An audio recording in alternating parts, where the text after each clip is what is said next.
Bismillahirrahmanirrahim. Assalamualaikum warahmatullahi wabarakatuh.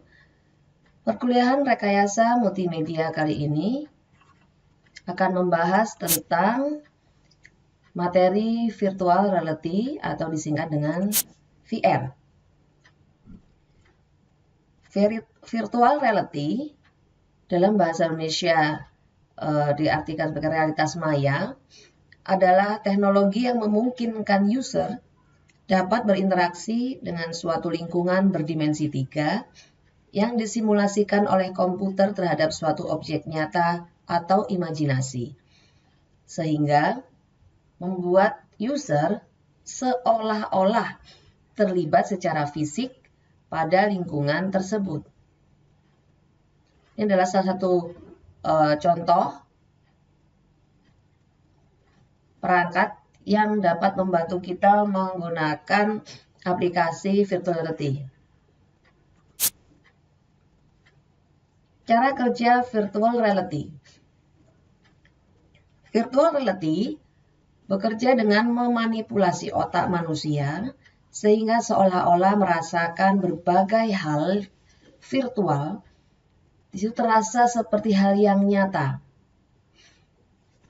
Bisa dibilang virtual reality merupakan proses penghapusan dunia nyata di sekeliling manusia, kemudian membuat si pengguna merasa tergiring masuk ke dunia virtual yang sama sekali tak bersentuhan dengan dunia nyata.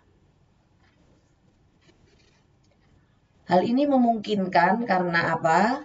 Karena perangkat tersebut, perangkat gadget itu didekatkan dengan mata kita.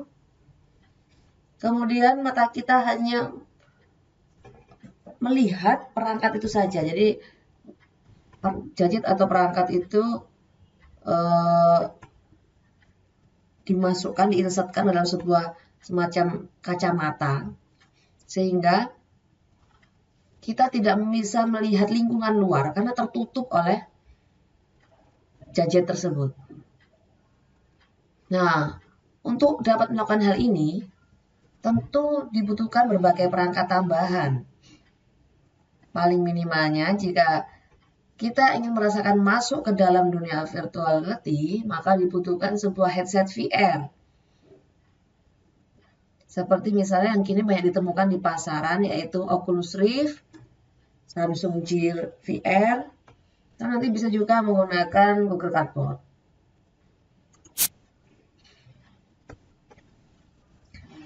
Ini adalah susunan komponen perangkat VR. Ini sangat mirip dengan seperti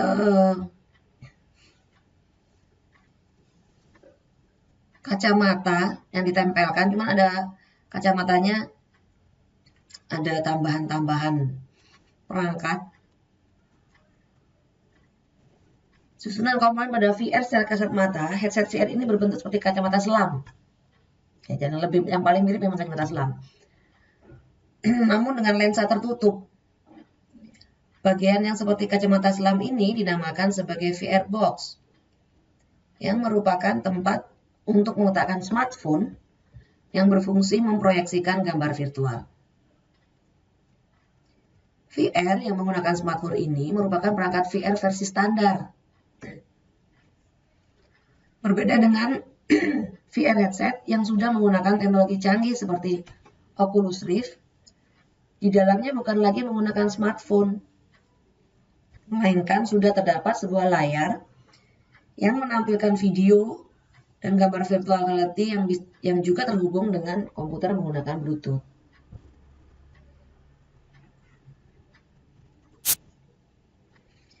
Ini adalah contoh pemakaian virtual reality.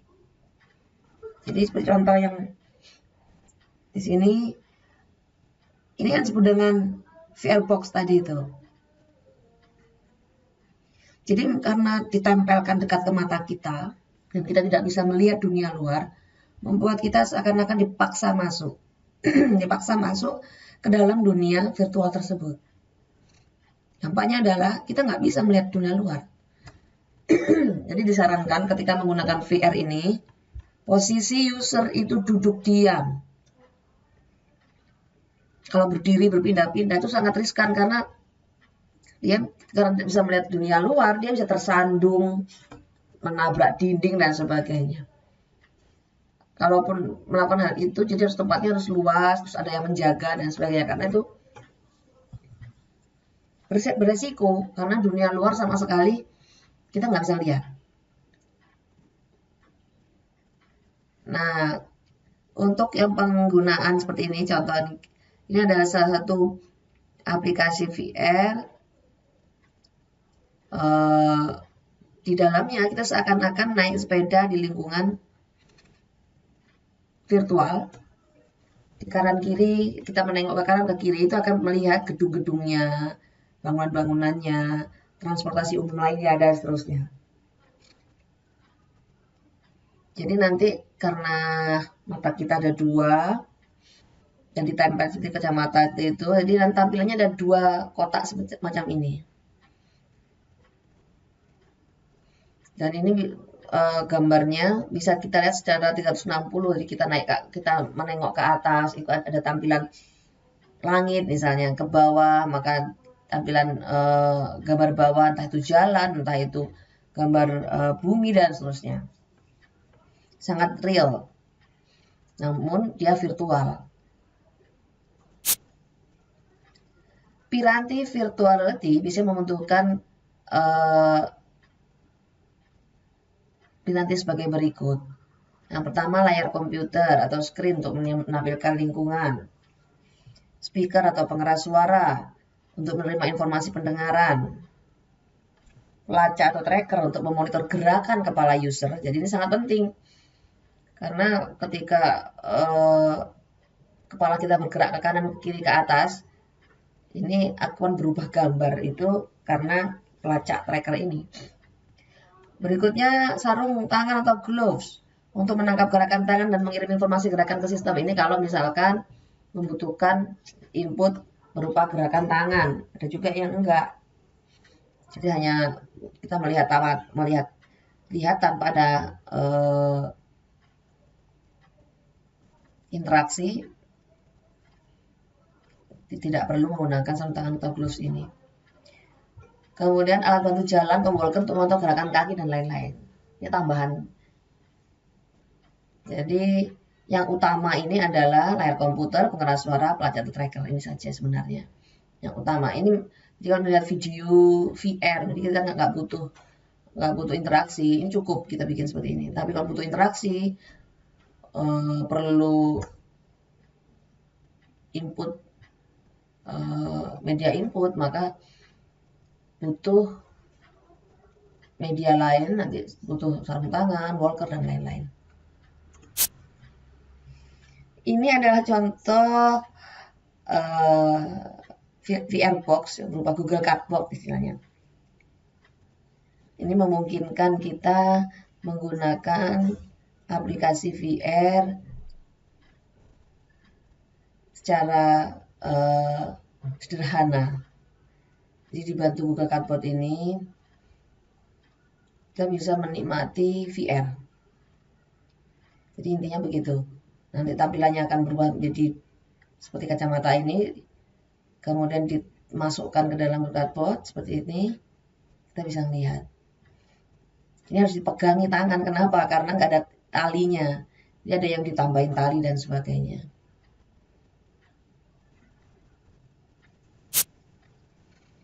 Terus untuk membangun VR sederhana, itu cukup dua tools ini,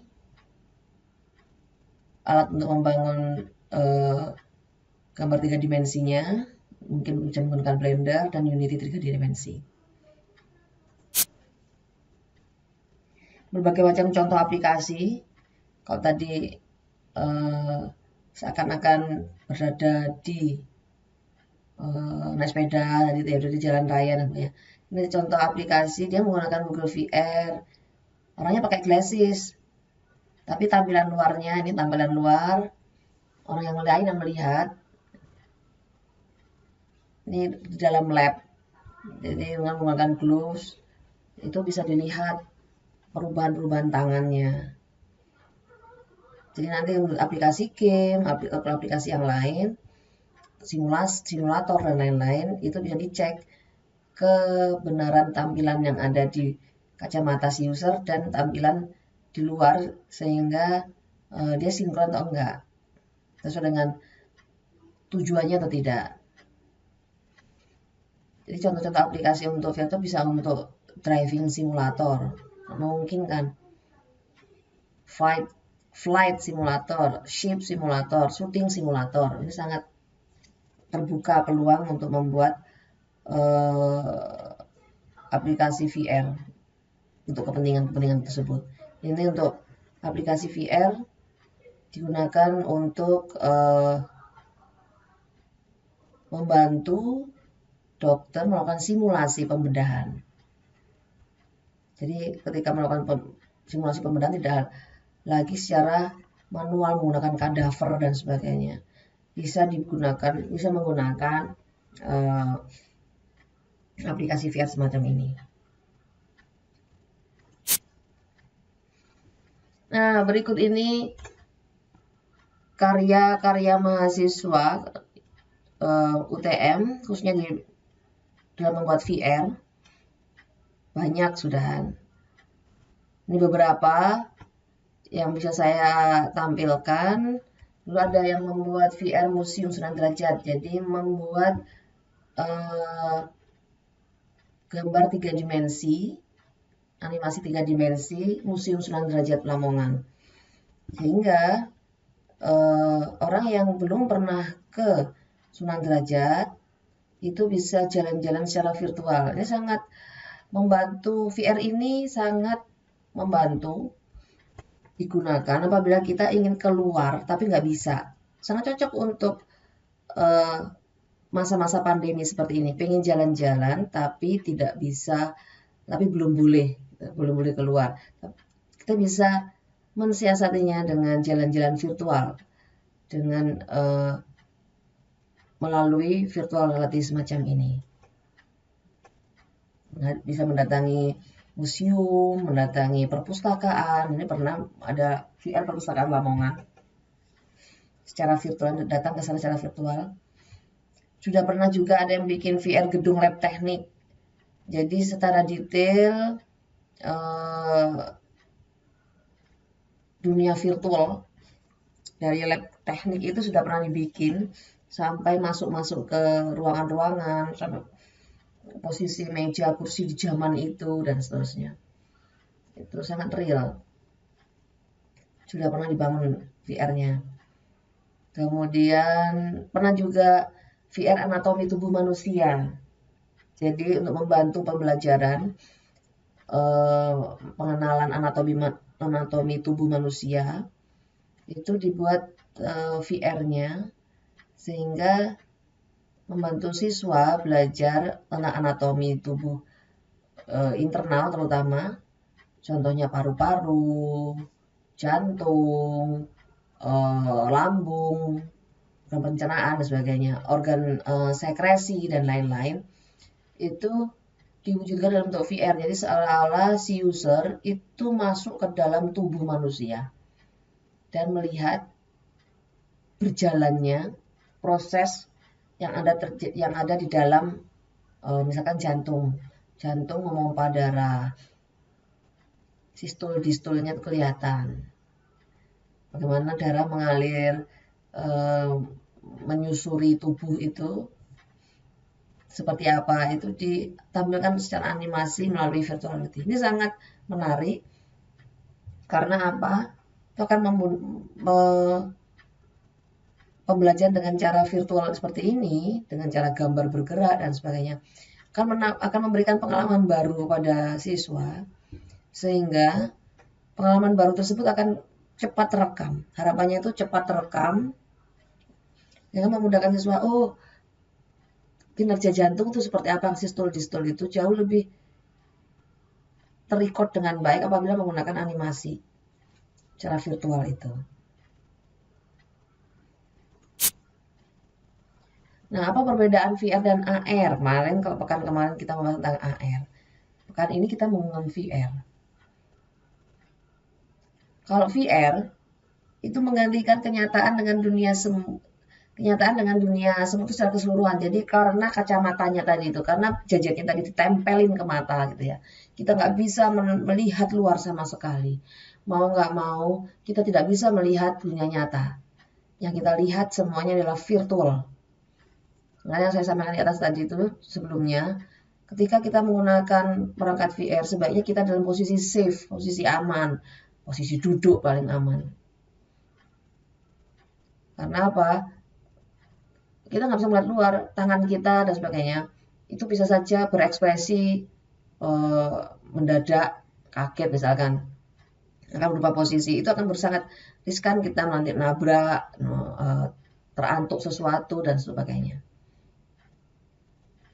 Jadi kita akan punya pengalaman yang berbeda sekali dengan dunia luar. Sedangkan untuk AR itu hanya menambahkan saja, bukan menggantikan. Augmented, dia hanya menambahkan, melengkapi kenyataan yang nyata tadi dengan benda-benda semu, benda-benda maya. Jadi masih bisa melihat dunia nyatanya. Jadi dia combine saja, menambahkan, bukan combine, menambahkan saja. Yang perlu diingat. Jadi di sini kita akan lebih mudah memahami, mengingatnya, menyimpannya di dalam otak kita atau apabila kita mencobanya. Banyak aplikasi-aplikasi AR dan VR di internet. Cobalah, rasakan sensasinya. Dan Anda akan bisa membedakan perbedaan rasa dari atau perbedaan pengalaman ketika menggunakan kedua aplikasi tersebut. Nah, ternyata di luar sana riset mengenai dunia reality ini yang awalnya cuma augmented reality, muncul kemudian VR, virtual reality. Kini telah ada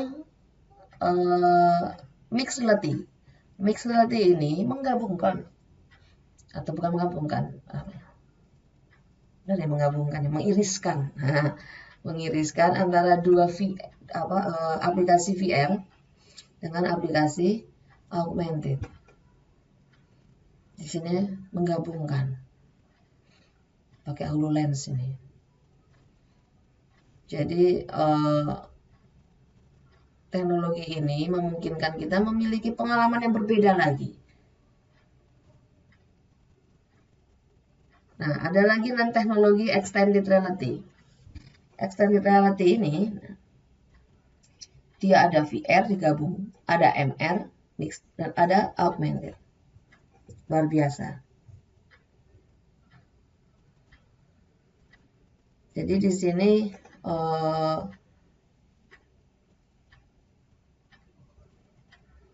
teknologi ini sudah semakin meluas, semakin